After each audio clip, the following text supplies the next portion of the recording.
No retire. No. I mean, only if you have ailments and you need to calm down a little bit. But even then, you can engage your mind and be a high functioning human, even if you're in a wheelchair. Keep going.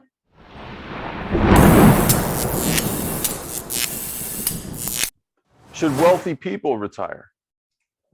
Maybe 30. You want to die. If they want to die quickly, leave it to the kids.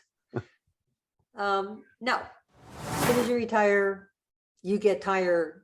Say, retire, tired. So I've been trying because I actually thought I would have another cause. Okay, more on a not business where I have to have all the parts, enjoy it, but no retire. No. I mean, only if you have ailments and you need to calm down a little bit. But even then, you can engage your mind and be a high functioning human, even if you're in a wheelchair. Keep going.